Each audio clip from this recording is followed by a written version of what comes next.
Hey there, I'm John from My Solar Home. I have been in solar and installing solar and batteries for the last 15 years.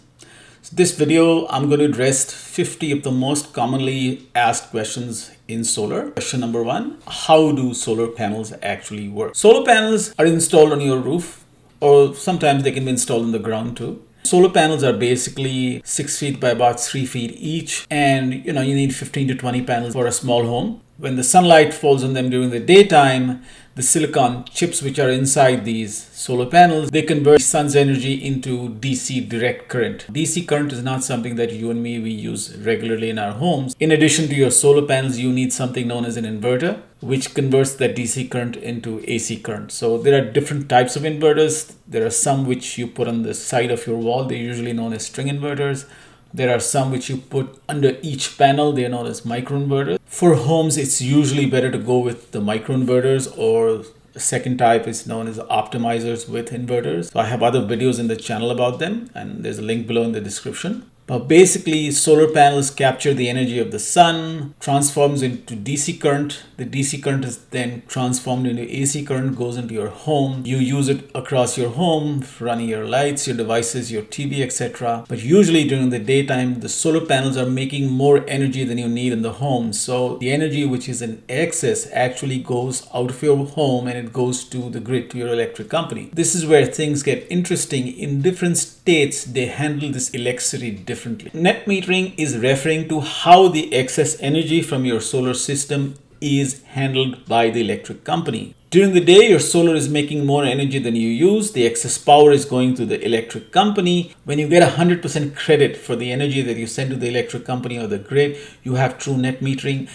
Fortunately, in the United States, most states have true net metering, but things are changing as solar is becoming more and more popular. Some of the states and the electric companies, they're losing out revenues, obviously. Once you go solar, you stop paying the electric company. They hate it. And as a result, some of the states have put in policies which are detrimental to solars. This has happened in California very recently. They've gone into a new program called NEM3, where they don't give you full credit for the energy produced by the solar system. You only get credit for about 20%. That means basically 80% of the energy produced by your solar system is going waste. That obviously makes solar less attractive, and the power companies are hoping that you are not going to buy solar. Of course, there's a solution to that.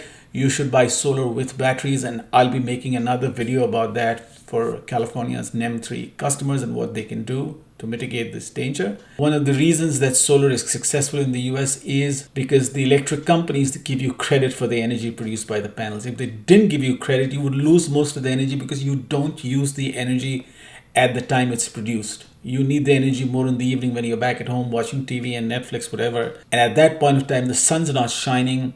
The solar panels are not making energy. You will have to get power from the utility company, and it makes sense that they give you credit for all the excess power you made during the day. Same thing is true in the winter. When there is snow on your panels, they're not making any energy, but usually homes with solar made a lot of energy during the summer months, which they banked as credit units with the utility company, so that during the winter, when there is snow on their panels, they draw on those credit units and they don't have to pay for it. So as long as your solar system in a year is making more energy than what you need in the home, you end up with very low electric bills.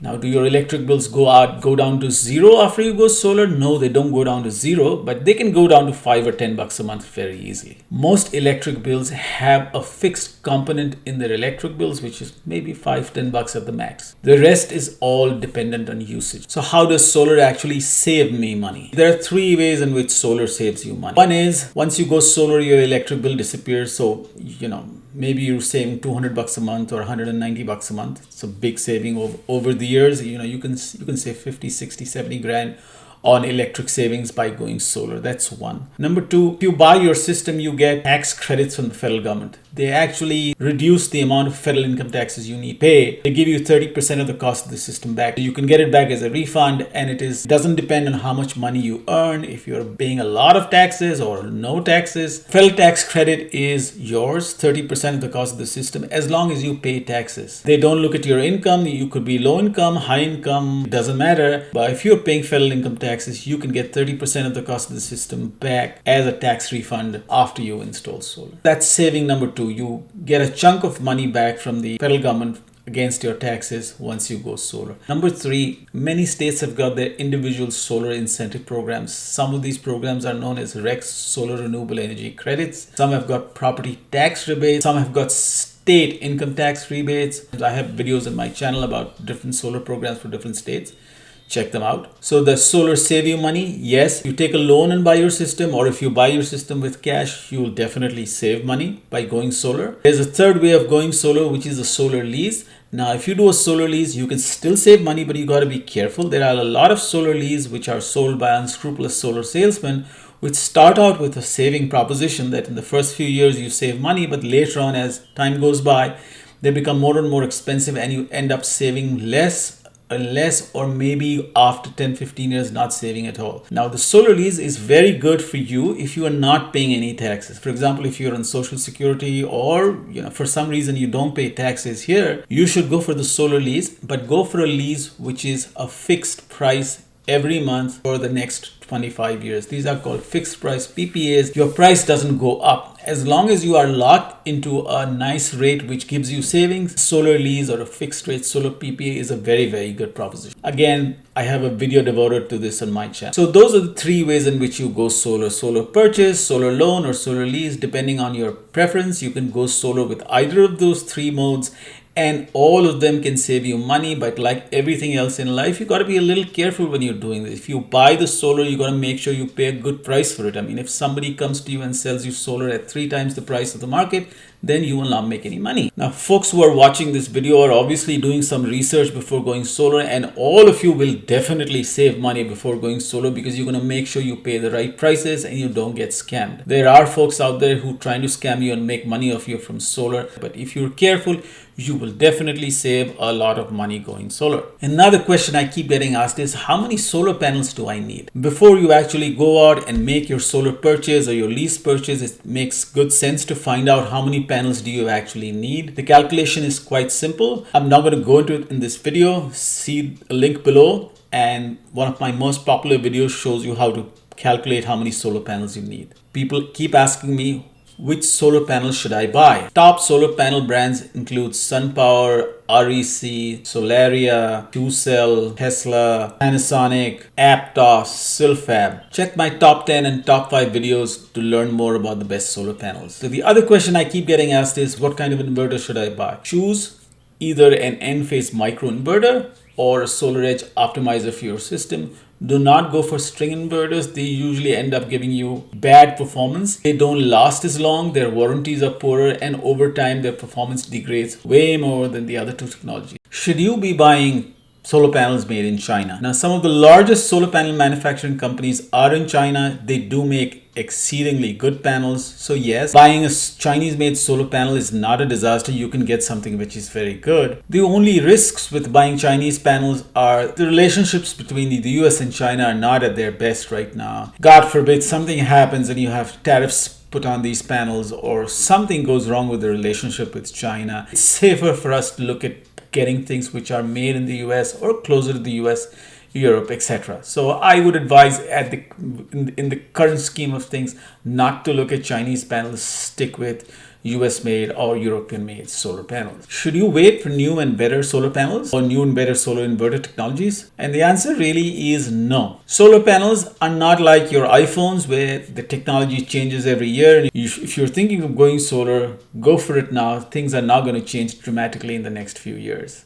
If you had bought solar 10 years back, this may be a good time to relook at solar, because now after 10 years, things have changed so that you probably could get more energy from the roof you have. A lot of folks ask me if they can use solar panels to heat their pool or to charge their EV, and the answer is yes. You can use the energy produced by the solar panels to do anything. It makes electricity. Whatever uses electricity, you heat your pool with electricity. That electricity can be produced by panels. You charge your EV with electric current, and that is produced by the solar panels. So yes, you can do it. If you're planning to use the solar panels to power your home, plus heat your pool, plus charge your EV, you might need a lot of solar panels, so even though you can heat your pool using solar panels and charge your EV using solar panels, it may not always be possible because you might not have enough room on your roof. Batteries have become very popular and folks ask me, so do I need batteries? For most people in California, the answer is yes, but California is a special case. With the new NEM 3 program in California, solar and batteries make a lot of sense together, not just solar alone, but that's for another video. For the other folks in other states, you don't need a battery really. You can just go with solar and live with solar. The battery usually is used as a backup source. That means if you have a power outage, your electric supply goes down, you are 3 or 4 days because of a storm, it's good to have something to power your home with. A battery works well in those circumstances. Every day the sun comes out, the solar panels keep charging your batteries and you have some energy to use during your outage. The battery, of course, competes with other energy sources like a Generac generator, for example. And batteries are typically way more expensive than portable generators or even larger generators. The disadvantages of batteries are they are very, very expensive today. You need large, big, bulky batteries which occupy a lot of space. So if you're looking at doing batteries, be prepared to have a large part of your garage taken over by those batteries. If you're thinking of going solar and you're evaluating batteries, you don't have to take that decision today. You can always install your batteries later, next year or two down the line. All the incentives associated with batteries will continue for the next 10 years. Should you buy a battery or should you get a generator? My opinion is you should look at getting a 10 kWh battery. This will cost you about $15,000 in today's prices installed in addition to solar panels. So it's expensive, but this will give you enough energy to power your kitchen, your internet, your TV, your lights, and you'll be able to power them for days on end along with solar panels. So it's a good choice. It's clean, but batteries usually don't have the energy capacity of larger generators. If you need to back up everything in your home, you need really large, very expensive batteries. A generator, on the other hand, is not as expensive. You could get a whole home generator for $9,000 or so. With the whole home generator, you'll be able to power your AC, your washing machine, everything in your home. So which is not something you'll be able to do with a 10 kWh battery. But the generator is noisy, it'll need gas, or you have to stand in lines. And during natural disasters, you could actually lose the supply of gas or natural gas, and then, of course, your generators will stop working. In those situations, your battery solution is better because they are powered by the solar panels which are there on your roof. So you have local generation, storage, everything is in one unit. It's nice, clean, neat. Another question folks ask me is, can I use solar to heat water? Or what is solar water heating? So there are some systems which are different from solar panels which actually heat water. These are called solar water heating systems. They are very different. They don't use solar panels. They use something known as evacuated solar tubes to heat water. They are uncommon. They're mostly used in commercial installations. So if you're a homeowner looking for solar water heating, no. Solar water heating for a homeowner is not a viable solution, but your hot water electric heater can be powered by solar electric. So solar panels can heat water in your home as long as you're using electricity to heat water today in your homes. A lot of folks also ask me that, hey, I use gas heating. Should I move to electric heating and use solar panels for my heating? My advice is do not do that. The reason is you need a lot of panels for electric heating of your home. Your home might not have enough roof to support that many panels. So if you already have gas heating, don't change over to electric heating. Can you afford solar? Most likely yes. How much do solar panels cost? How much should I pay for solar? There are a couple of no out-of-pocket solar options where you don't have to spend anything immediately to get the solar panels, but nothing is free. You will be paying for those panels, but you'll be paying for them every month. If you do a solar lease, you will have a monthly payment for the next 25 years. You get a good solar lease where your solar monthly payments stay fixed. They do not change year to year. Then you can save a lot of money by going solar. A lot of solar companies will offer you financing for the solar. They'll give you the solar, they'll install it, and you will have a monthly payment to make after the solar is installed. That'll save you a lot of money too. The third option is, of course, if you buy your solar by paying cash for it right now, that usually is gets you the best bang for your buck, you will recover your money and your investment back in most states in the US within 5 to 7 years. Are you a good candidate for solar? Should I consider buying or leasing solar panels? The answer is yes, if you are the owner of a single family home, if your roof gets a good amount of sunlight, you don't have trees overhanging the roof and casting shade on your roof, and 3, you have a decent electric bill of at least $100-150 or more per month. Yes, you are a good candidate. Not all homes may be good candidates for solar because they might not get enough sunlight. An easy way to find out if your home has got good solar access is to type in Google sunroof and then type in your address on the Google sunroof site, and it should tell you whether your home has got good solar access and if it's a good candidate for solar. Will I have an electric bill after solar? Yes, you will continue to have an electric bill after solar, but it should be a very small bill, maybe $5 or $10 a month. Another really common question I get asked is, can I sell energy from my solar system and make money? And the answer is no, you're not going to make any money selling energy. Any energy that your solar system makes and you sell to the grid buys back at a much lower rate than the rate at which they get you to buy it from them. For example, you might be buying energy at 20 cents a kilowatt hours, but when you send it to the power company, they'll buy it from you at just 2 or 3 kilowatt hours. Selling energy to the grid is not a good option for homeowners. It's much better to send the energy back to them and use it later at night or in the winter, but use the energy that your solar system produces in your own home. Do not sell it back to the grid. How do I read my electric bill? How much energy am I using?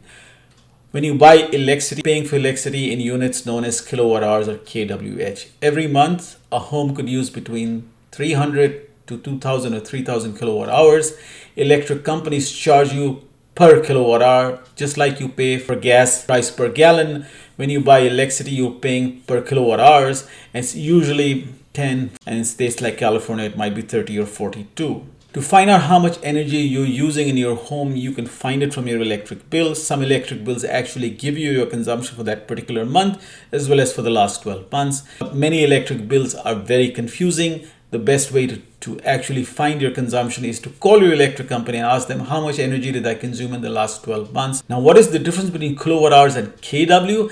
Now, kW refers to how many solar panels you need. kW refers to the size of the solar system. If you buy a system with 10 panels and each panel is a 400 watt panel, then you're buying a system which is 10 into 400 or 4,000 watts or 4 kW. So your system size is 4 kW.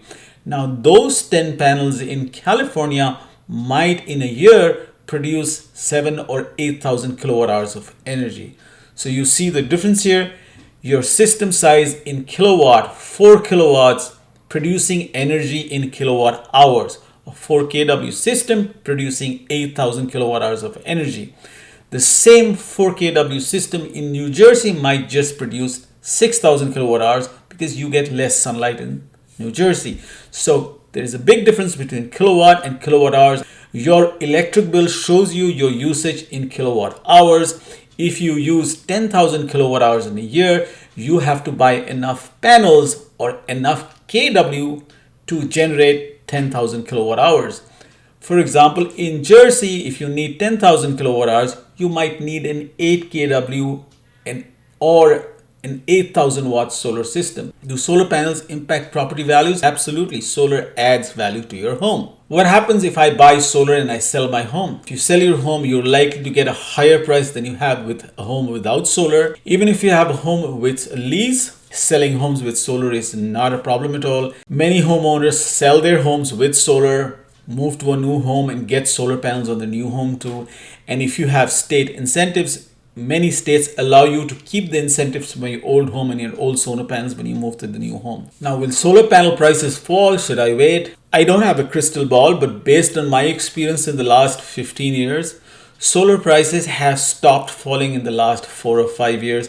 They have been either steady or increasing slightly. Manufacturing costs for solar panels inverters are at an all-time low. They have already reached scale, so further reduction in prices are unlikely. Most of the costs associated with solar today are to do with installation, labor, permitting, warranty, etc. And those prices tend to stay fixed or tend to go higher. So my advice to you is if you're thinking about going solar, do it now. You're likely to see slightly higher prices into the future. will solar affect your insurance payments? In most states and in most homes, no. Adding solar, once you go solar, you should add it to your homeowner's insurance policy. Call up your insurance company and tell them I've added solar. Usually it does not affect your premium at all.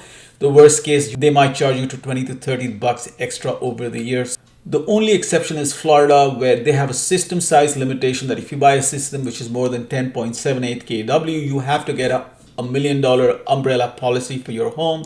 That adds a little bit of cost. It's not humongous, but it is there. You should be aware of it. Now, are solar panels heavy or are they bad for your roof? Solar panels are typically about 50 pounds in weight. And in terms of size, they're about 5.5, 6 feet tall and about 3 feet wide. When you place them on your roof, the actual weight distribution on your roof is very little. It's like a little child walking on your roof. Structurally, solar panels add no weight to your roof. The solar panels act as a protective layer on your roof. They don't allow direct sunlight, snow, or rain to fall on your roof. And it usually adds 5 to 7 years of life to the section of your roof which is covered by the solar panels. So solar panels are actually good for your roof. Will solar panels cause leaks? The answer is no. Most solar companies today are professional installers. The equipment, the design, the engineering are such that when they are properly installed, they will not leak in 100 years. The stories we hear about leakages on solar panels are solar systems which have not been installed properly by either DIY installations or by somebody who's not a professional. If you install your solar panels with a professional installer, rest assured there's going to be no leaks in your roof. You will have no problems whatsoever. What happens if there's snow on your panel? Having snow on your panel is very similar to nighttime. The panels do not work. They will not make any energy. Snow on your solar panels is usually not much of a problem because they melt quickly and they slide off. If you have a power outage, do your solar panels continue to work? The answer is no. Your solar panels are by law automatically supposed to be switched off. The reason is if they continue to work, they would throw power into your home and then out into the grid and to power wires outside. And if there's a repairman from your utility company who's working on that pole, he's likely to get electrocuted and suffer serious injury. All solar systems that are installed shut off automatically during a power outage. The only exceptions are solar systems which come with batteries. Those are engineered to be islanded. So when a power outage happens, they get isolated and the solar system and the batteries work together to give energy to your home, but that energy does not go back to the grid. Only when you have solar and batteries do solar panels continue to work during a power outage. Can you go off grid with solar panels? Yes, it's possible to go off grid with solar panels. The only way to go off grid with solar panels is to have solar panels plus a battery, because solar panels are not going to work at night and you're going to need the battery for energy at night. And if you're planning to go full off grid, you will need a lot of very expensive batteries. Usually going off grid with solar and batteries is an extremely expensive option if you're planning to do it. Unless you plan to do it yourself as a DIYer, then it's possible that you could do it. For most folks in the US, having solar and battery as a backup during grid outage is a much better, more economic solution than going full on off grid.